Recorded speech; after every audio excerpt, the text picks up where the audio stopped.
Siap, mantap Kang Reza. Izin Kang Reza.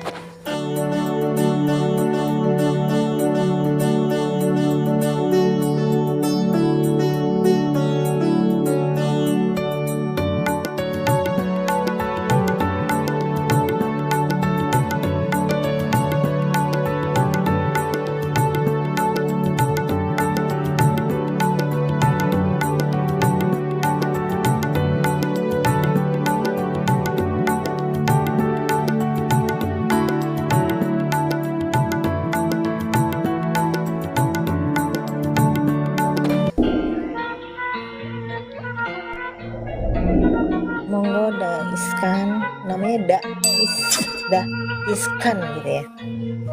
Salam kenal Daiskan, kayaknya sering parkir di sini Daiskan ya. Iya Mama Happy, kebetulan saya bergabung dengan Kang Reza itu sejak beliau ada di beberapa stasiun TV, kemudian di beberapa akun YouTube-nya juga. Karena banyak sedikitnya perjalanan beliau, ada hal-hal yang memang kita alami juga gitu, sehingga untuk menelusuri, menelaah dan mengambil iktibar dari sebuah perjalanan itu banyak yang memang terkadang kita sulit untuk memaknai kaitan dengan iktibar tersebut, sehingga diskusi, sharing ataupun tanya jawab terkait pengalaman diri maupun perjalanan hidupnya ini sangat membantu kaitan dengan akun-akun yang telah dibuat oleh Kang Reza itu sendiri. Gitu Mama Happy. Keren. Saya kenal Aresa juga bukan lama, baru join join TikTok mah sudah lama, tapi ketemu sama beliau ini dari circle saya juga gitu. Tapi ya istilahnya sedang sama mencari pemahaman baru lah ya. Dari sini kan kita bisa mendapatkan pemahaman yang baru, dan itu memperluas pengetahuan kita gitu ya. Kan berarti kita seperti Areza tadi bilang, kalau terlalu numpuk sampah juga bahaya, tapi kita harus bisa mendaur ulang semuanya ini, kita mengimplementasikan dalam seharian kita, atau kita mengalami ini itu dan kita mendapatkan referensi itu, oh seperti ini makna dari peristiwa yang lewat dalam hidup kita. Itu kan kita juga perlu paham itu, karena kan tetap aja circle hidup ini akan berulang di mana kita bisa mengambil dari makna atau hikmat dari yang sedang kita diperjalankan ini gitu. Sehingga dengan kita mengalaminya, kita misalkan ketemu lagi dengan masalah itu, kita bisa menyikapinya dengan lebih bijak atau menyikapinya dengan lebih pandai, seperti itu. Itu sih saya juga kenapa saya perlu untuk mengetahui hal-hal seperti ini juga gitu. Bagi saya ini hal baru banget gitu ya. Kalau orang ada yang bilang sudah diperjalankan sekian tahun, mungkin saya juga sudah diperjalankan pada saat tahun-tahun 10 tahun yang lalu atau 15 tahun lalu, saya juga mungkin sudah diperjalankan, tapi pemahamannya itu masih nggak ada, nggak ngerti apa yang harus diambil hikmahnya, itu masih belum paham gitu. Atau kita selama ini sudah terlalu banyak ilmu-ilmu atau dogma-dogma yang sudah kita terima, sehingga itu membuat pemikiran kita itu sudah menjadi sangat sempit gitu, tidak bisa atau kurang, ya kan? Seperti kita ini kaum wanita ya, itu sangat kita tuh terbatas ya. Kalau sudah masuk ke dalam sebuah keyakinan itu atau dogma itu, kita tuh menjadi orang yang sangat dikerdilkan seperti itu. Padahal kan di dalam diri kita ini adalah jiwa-jiwa yang bebas, jiwa-jiwa yang sangat berpotensi gitu di dalam diri ini, dan itu kita sudah sangat masuk ke dalam tempat dari waktu kita masih bayi, kita sudah dimasukkan ke dalam situ, dan kita tidak bisa tahu arti sebuah kebebasan atau mendalami diri ini gitu. Ya beruntung di usia saya seperti ini saya menemukan hal ini. Ya mudah-mudahan dalam perjalanan ini saya bisa gitu ya menyelaraskan ini, menjadi orang yang punya pemikiran lebih luas lagi, menjadi orang yang bebas dari pengekangan atau menjadi individu yang lebih mengenal diri seperti itu. Jadi saya yang banyak bicara ya. Mantap Mama Happy, mantap. Itu sih. Kita sepakat karena yang namanya perjalanan, baik itu sifatnya tentang kesadaran diri maupun hal-hal yang bersifat pembelajaran dari eksternal, entah itu musibah, masalah, rezeki dan lain sebagainya, terkadang kita tidak bisa menelaah apakah musibah tersebut adalah rezeki ataupun sebaliknya. Itu yang mungkin bisa kita gali dan sama-sama belajar. Yang kedua, terkadang kita juga untuk memaknai semesta ini terkait dengan apa yang kita lihat ternyata luar biasa besar pembelajaran kalau kita peka terhadap semesta, terhadap alam yang memang banyak mengajarkan kaitan dengan hal tersebut. Di satu sisi memang di luar dari itu kaitan dengan energi-energi negatif yang luar biasa intens, sama juga mengajarkan hal-hal yang memang membuat kita kesulitan untuk bisa menelaah, memaknai dan memperjalankan hal tersebut sehingga kita bisa sampai ke diri kita yang sebenarnya seperti apa gitu, tanpa menjustifikasi, tanpa menghakimi, dan seluruhnya berjalan mengalir tadi tanpa ada proses, entah itu kita berantem, entah itu kita menyakiti orang lain dan lain sebagainya. Dan kita bisa sama-sama belajar dengan Kang Reja juga bahwa hal tersebut bisa kita lakukan bersama-sama untuk bisa memaknai hidup itu apa dan bagaimana dan harus seperti apa. Sebab kalam-kalam yang sudah dituliskan oleh Allah tentunya dalam kitab sucinya itu sudah tertulis jelas, tapi untuk mempraktekkan dan menempatkan sesuai pada tempatnya, sesuai dengan kalamnya, itu yang kita terkadang sulit. Karena pembelajaran tersebut kita tidak bisa memaknai dengan membaca dan mengartikan artinya saja gitu, tanpa bisa mempelajari ciptaan dan lain sebagainya. Kang Reza itu nuhun Kang Daiskan, sangat luar biasa, terima kasih.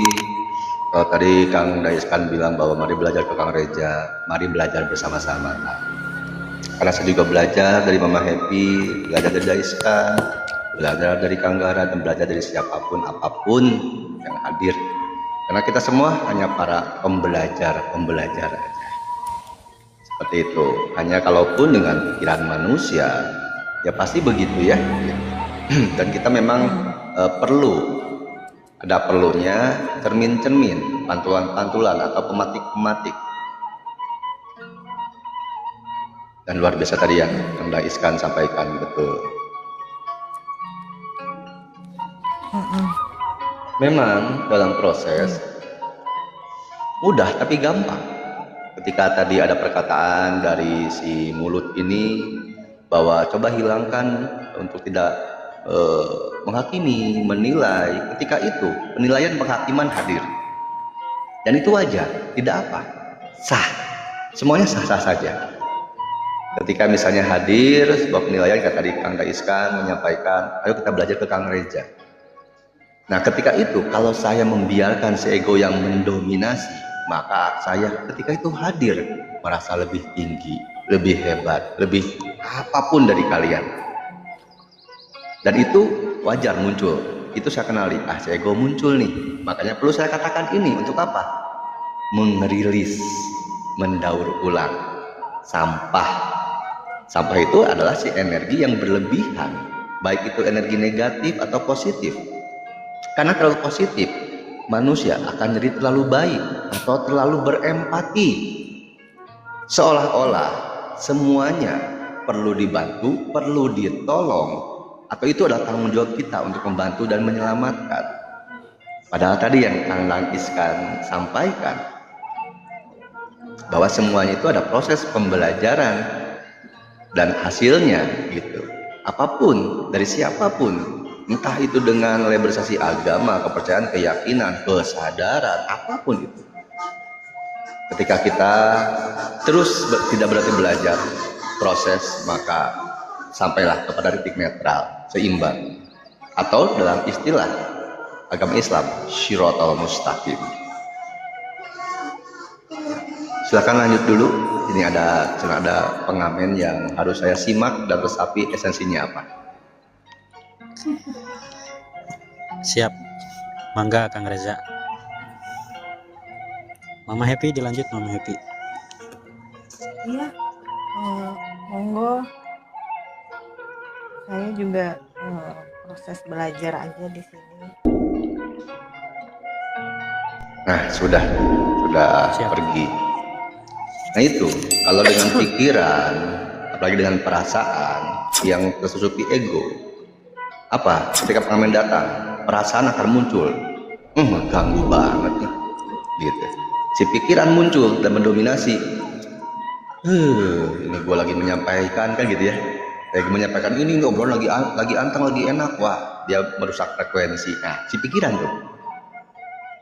Tapi kalau kita pada kenetralan, mencoba upaya itu ke diri, berusaha itu keluar, maka kita akan tahu, oh, dalam setiap kehidupan pasti selalu ada yang disebut distorsi atau pengganggu.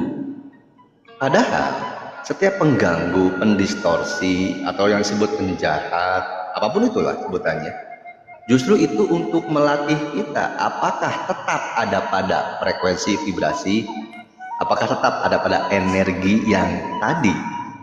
Bisakah kita terus berada di situ tanpa ada keinginan menjaga dan mengendalikan? Bisakah kita setiap yang hadir yang disebut mengganggu, merusak, mendapatkan cahaya-cahayanya? Areja, wajar nggak sehari kadang ngerasa bukan diriku, tapi sadar itu bukan diriku, kayak kerasukan, tapi sadar aku. Wajar dan sah. Nah, terima kasih hatur nuhun Muni atau Mbak Tari. Dengan ada kata kerasupan, kesurupan, saya jadi terpatik untuk menyampaikan kaweruh nenek moyang Nusantara atau di manusia Sunda pada khususnya tentang apa itu kesurupan, kerasukan. Dan ini saya juga terpatik ketika menonton Ngobat semalam. Sedikit saya menyaksikan Babeh Budi Daton. Akhirnya beliau sudah menyampaikan hal itu dengan penuh canda dan tawa dan riang, dan sempat terjadi di TikTok pun dia teknisnya mati gitu. Akhirnya semua yang nonton hilang. Nah, di kaweruh manusia Sunda atau keilmuan manusia Sunda, banyak istilah, banyak pembedahan yang berbeda. Tapi itu semua membutuhkan, misalnya kesurupan. Kesurupan atau kasurupan ini sering diumumkan dengan dogma dan doktrin adalah ketika kita kehilangan kesadaran atau dimasuki entitas, gitu ya, entitas entah itu apapun itu entah mau iblis, jin, apapun itu. Padahal kalau di kaweruh keilmuan Sunda, kasurupan itu justru bagus. Surup, nyurup. Makanya ketika apapun yang tadi itu ya, kasurupan itu perlu bagi diri kita masing-masing. Nyurup itu seimbang, selaras atau senada. Ada pemain musik, ada band gitu ya, ada drum, ada suling, ada kecapi. Nah ini kecapi, suling, frekuensi vibrasi dengan kata-kata nyurup. Ketika nyurup, tanda-tandanya apa? halus, lembut, dan efeknya untuk tubuh berasa masing-masing dan energinya masing-masing merasakan. Jadi kasurupan itu bukan hal atau kata yang umum yang dimaknai atau dipercayai. Kasurupan berbeda. Justru kalau kasurupan itu malah bagus. Jadi ketika ada orang yang menyampaikan, contohnya begitu, ada Siddhartha, Yesus Kristus, Muhammad SAW, ketika menyampaikan kata-kata atau menyampaikan ajaran itu masuk dan merubah diri pribadi manusia masing-masing, maka disebut nyurup. Dan ketika nyurup itu keluar dengan kata-kata atau tindakan, itu disebut kasurupan. Halus, lembut, dan juga kalau istilah sekarang bisa membantu orang, membimbing, menuntun orang untuk tersadarkan, mengkoreksi, mengevaluasi, jadi menyadari, mengkoreksi, mengevaluasi, baru nanti dia bisa bersama kesadaran dan bertemu dengan hal yang nyata sejati dalam dirinya. Ada kesurupan, ada kerasukan. Kerasukan atau kerasukan itu memang lembut. Tapi kalau kerasukan itu sebetulnya mah hampir sama dengan kesurupan. Makanya kita tuh ada kesurupan, ada kalinggihan, ada keancikan, ada kasibat. Gitu. Nah, di atas kesurupan sebetulnya ada karuruhan. Tapi teman nanti ya. Kita ke ini aja, ke kerasukan, kesurupan.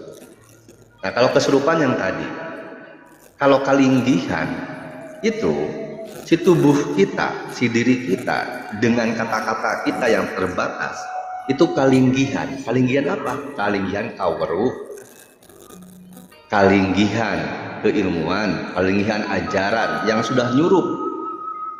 Entah itu ajarannya dari Rasulullah SAW, Yesus Kristus, Buddha, Siwa, apapun itu. Ketika kalinggihan, maka kata-kata yang keluar itu akan sama atau mirip seperti tokoh-tokoh sosok tersebut dan muncul dengan sendirinya dan bisa diterima oleh siapapun dengan labelisasi apapun, karena kalinggihan itu tidak berlabel. Ada lagi keancikan. Keancikan itu ketika ada, sebutlah entitas. Tapi entitas ini bukan seperti apa yang dipahami atau dipercayai orang-orang. Keancikan ini bisa apapun. Bisa keancikan oleh nenek moyang, oleh leluhur, oleh apapun itu sebutannya. Tanda cirinya apa kalau keancikan? Kata-katanya tegas gitu. Jadi kalau misalnya berhenti, jangan lakukan gitu. Tapi biasanya kalau keancikan nggak pakai kata jangan sih ya. Tegas biasanya dengan bahasa masing-masing. Dan setiap orang yang mendengarkan kata-kata, dia akan terdiam. Kadang keancikan muncul dengan karena tegas, seperti yang marah. Tapi beda ya, marah dan tegas gitu. Maka si maskulinitas itu yang didominasikan.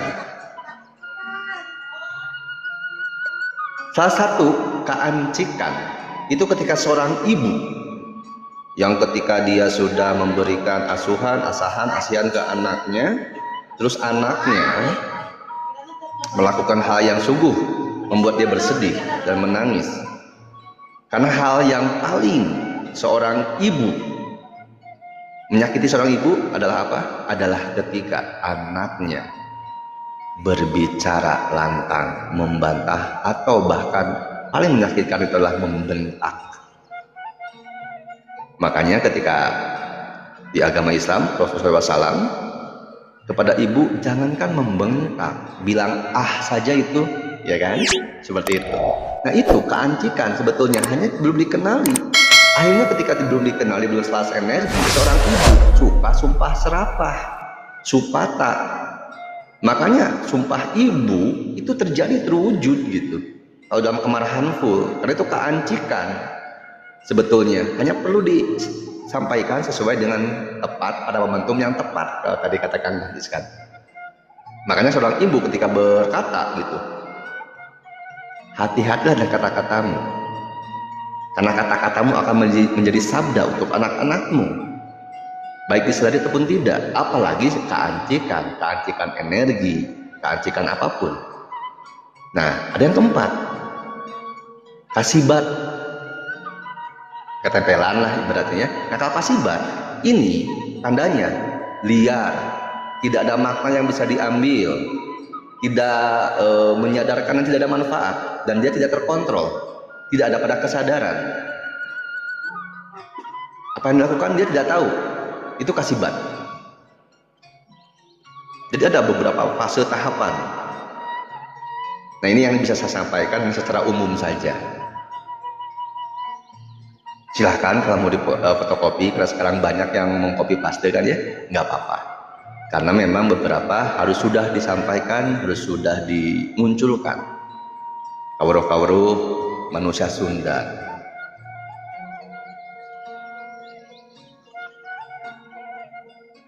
Dalam kata karuhan pun situ ada ruh. Berasal dari ruh, roh atau raha. Bagaimana orang yang bisa kesurupan? Artinya dia sudah bisa menyeimbangkan, surup seimbang, menyeimbangkan dirinya dengan tubuh-tubuh baik fisik atau metafisik. Bagaimana bisa kerasukan? Jadi itu melibatkan penyeimbangan, pengolahan diri dalam proses yang terus berprogres dan proses lagi. Nah, kalau yang tadi kebanyakan umum orang itu kesibat. Kesibat apa? Kesibat pikiran, kesibat perasaan, kesibat kenangan traumatik. Jadi setelah umum kata-kata yang sekarang, oh itu lagi kerasukan, dia lagi kesurupan gitu. Tapi dia melontarkan misalnya ketidaksukaannya kepada suami, kepada anak, kepada keluarga dan lain sebagainya. Itu kasibat disebutnya. Berarti kasibat apa? Kasibat traumatiknya. Maka sering dijadikan kalau sudah sering kasibat begitu nyaman, karena kita tidak bisa berkata-kata kepada istri, ayah, ibu, suami. Akhirnya banyak yang terlena dan nyaman di situ. Oh, kalau saya lagi masuk nih, orang-orang menyadari dan orang bilang percaya saya sedang kerasukan nenek moyang, sehingga terus-terusan dia menjadi nenek moyang, jadi kakek, nenek, terus bisa bebas memarahi suami. Atau seorang laki-laki bebas memarahi ayah atau ibunya.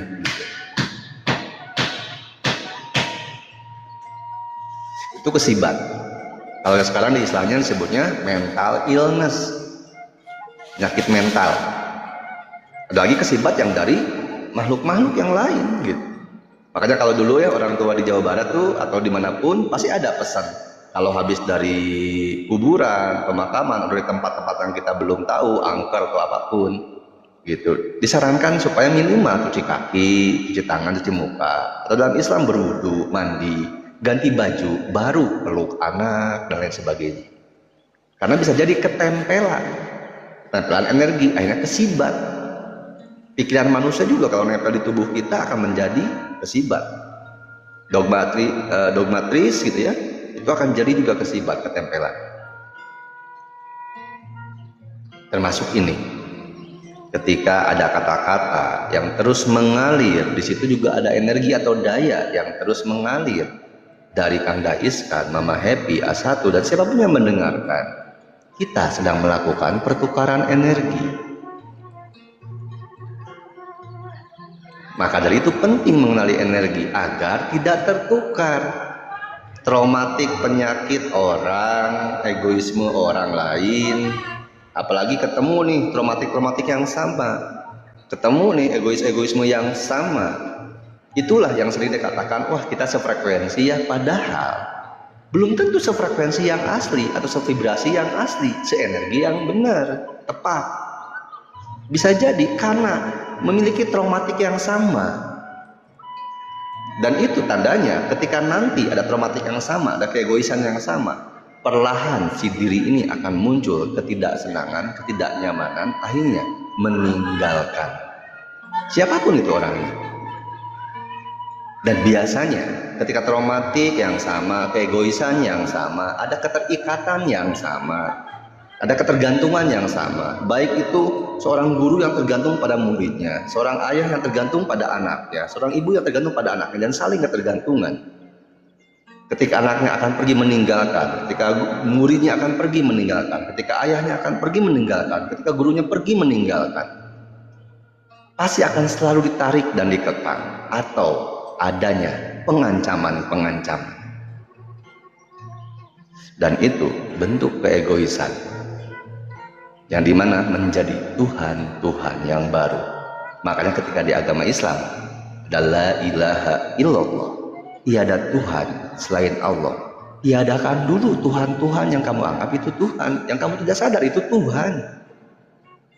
Baca ayat satu saja, jika itu dengan keegoisan, kita ketika itu sudah menjadi Tuhan. Sehingga banyak orang yang membaca kitab sucinya dan menyampaikan hanya yang sesuai dengan keegoisannya, hanya yang sesuai dengan kepentingannya, hanya sesuai dengan apa yang mendukung dirinya untuk menjadi yang paling, entah paling tinggi ilmunya, entah paling berkesadaran, entah paling apapun.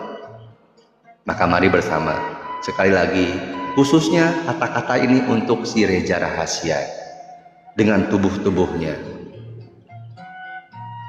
untuk Sanggama. Seperti TikTok ini, saya mulai banyak akun TikTok, Sanggama, Pantomim Nusantara, dan Reja Rahasia. Semua itu hanya nama, tapi Sanggama, Reja Rahasia, Pantomim Nusantara itu bukan diri sejatinya. Dengan segala penampilan, dengan segala bercandaan, dengan segala kekonyolan, atau sebutlah ketenangan-ketenangan seperti di Sanggama,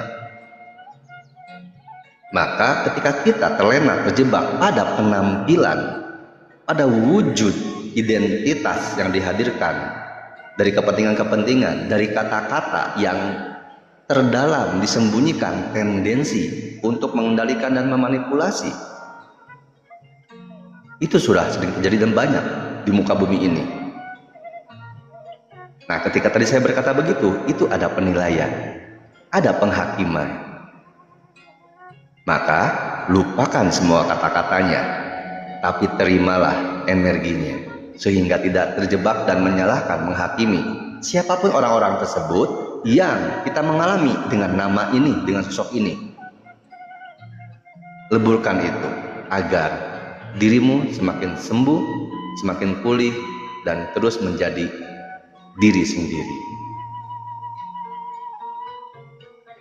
Perjalanan tanpa henti, perjalanan terjauh dan terpanjang untuk terus mengoreksi diri, mengevaluasi diri, mengaktifasi diri. Akhirnya ada kultivasi, terus meningkat.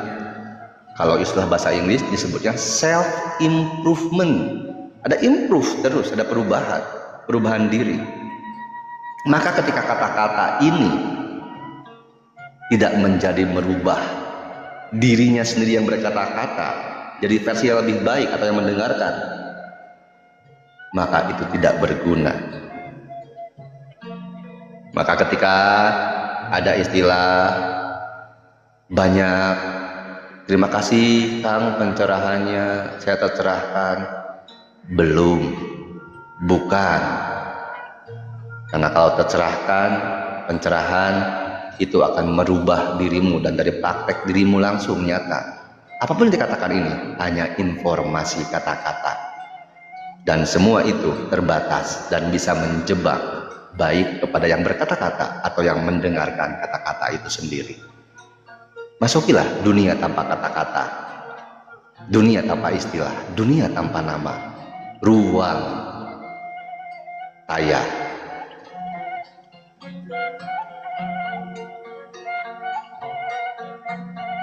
Agar nanti menjadi dan masuk terus kepada ruang unina. Maka pencerahan, kedamaian, ketenangan, kesadaran itu bukanlah tujuan, itu hanya pijakan, itu hanya kendaraan, itu hanya alat untuk kita bisa, kalau di agama Islam, menjadi rahmatan lil alamin, menjadi insan kamil. Kalau di Nasrani menjadi cinta kasih. Di Hindu menjadi sebuah keharmonisan dari pencerahan. Di Buddha menjadi sebuah kebijaksanaan. Di Yahudi, Majusi, Sabtodarmo, Kejawen, Kaharingan, Sunda Wiwitan, Parmalim, Sinto, dan lain sebagainya. Semuanya ajarannya sama, itu juga. Hanya karena ada kepentingan dan politis manusia-manusia sebelum kita yang berkumpul untuk menentukan dan mengatur umat manusia jadi seperti berbeda, jadi bertolak belakang, jadi berlawanan, dan itulah mereka yang mengadu domba. Dan tidak apa-apa, sah-sah saja. Para pengadu domba ini pun seesensinya, secara kasunyatan ataupun saestuning, mereka begitu untuk mengisi keseimbangan di dunia dengan variatif nuansa kehidupan.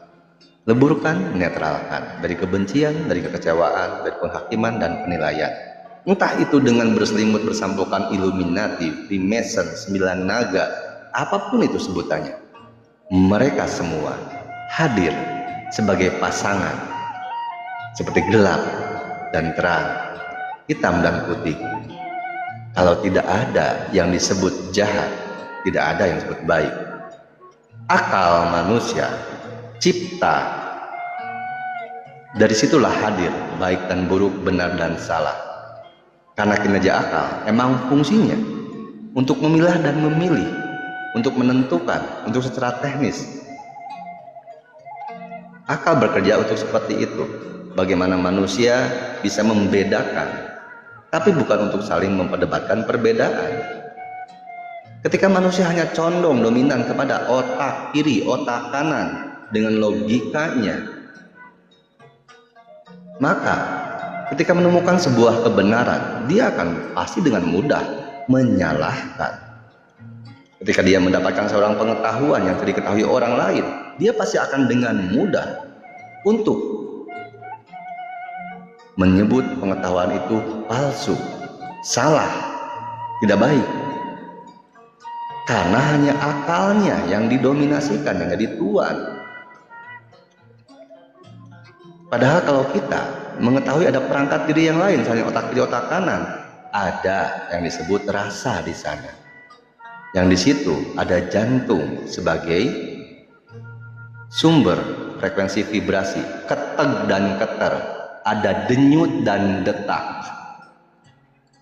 Disitulah letak nurani berada. Perlu keseimbangan dan penyelarasan, dan itu juga merupakan perjalanan terjauh dari otak kiri otak kanan, dari logika ke rasa yang sejati, ke detak dan ke denyut, ke ketek dan ke keter, ke frekuensi dan ke vibrasi. Belum lagi ketika kita masuk ke ranah lambung. Lambung ini adalah pelebur. Setiap apapun yang kita makan dilebur, dan itulah manifestasi atau esensi dari wujud siwa. Makanya ada Ganesha yang digantikan kepalanya menjadi bijaksana, dan belalainya ke kiri. Kemana? Ke ginjal bagian kiri, ke lambung fokusnya. Maka jagalah lambungmu, karena itu sumber yang membuat jantung lancar, peredaran lancar. Kalau jantung memompa lancar, peredaran lancar, darah lancar, maka asupan oksigen ke otak lancar, maka berpikirnya pun lancar, seimbang. Maka otak kiri dan otak kanan menjadi seimbang. Maka ketika logika selaras. Waduh, kenapa? Bentar ya, saya akan lanjutkan.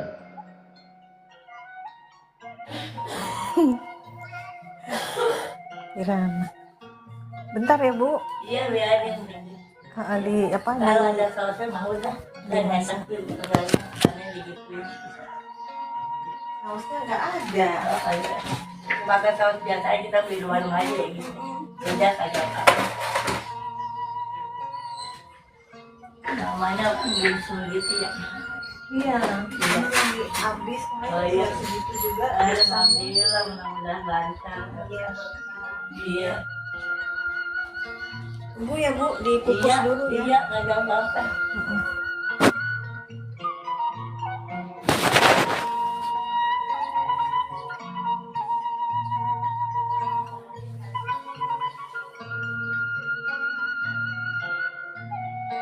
Pak Iskan dari mana Pak Iskan?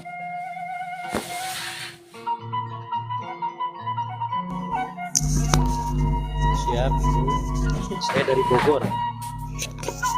Oh Bogor, saya dari Lenteng Pak, Jakarta. Iya. Berarti Nusantara nih, dari mana-mana hadir. Iya, betul.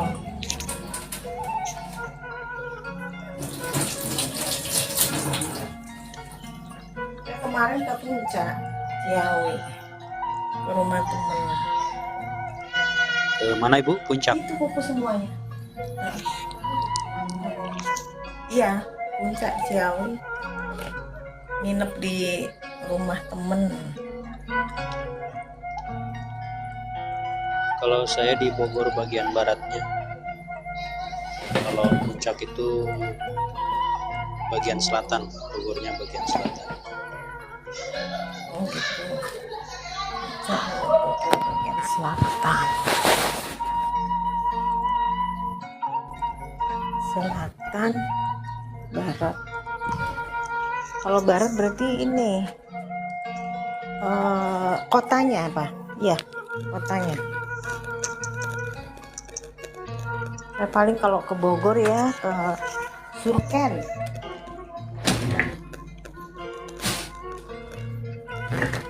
Jajan di Surken.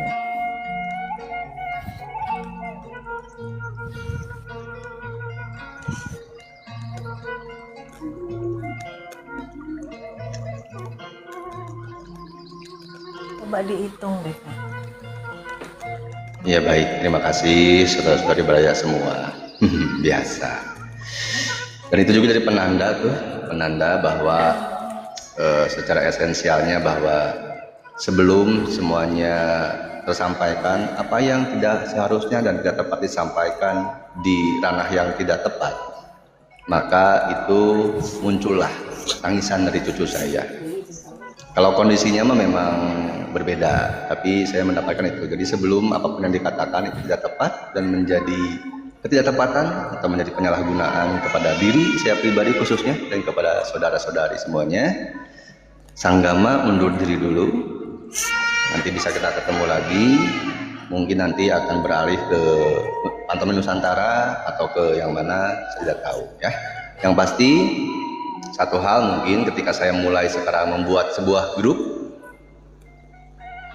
di situ saya sedang bersilaturahmi atau membangun sebuah persaudaraan atau kekeluargaan. Dan di grup itu siapapun boleh membuka obrolan, tema, saling menanggapi dan sharing untuk sama hal seperti ini dibentuknya. Dan tidak ada di situ saya yang buat grup bahwa saya yang harus selalu didengarkan, saya harus selalu menyampaikan, tidak. Tapi mari kita saling mengutuhkan, mari kita saling asah, saling asih, saling asuh, supaya kita bersama bisa menjadi Siliwangi. Hatur nuhun semuanya, matur sembah nuhun. Mohon maaf, pangapunten, pangampura. Terima kasih Kang Reza. Saya undur diri dulu. Terima Siap. kasih, kembali kasih semuanya. Rahayu Sagung Dumadi, Rahayu Persaning Gusti, Rahayu Bagja Waluya, Nyurup ing waruga dina salira sajatina. Mohon maaf, Salawasna. Sampurasun. Ya, terima kasih. Mohon maaf lahir batin semua.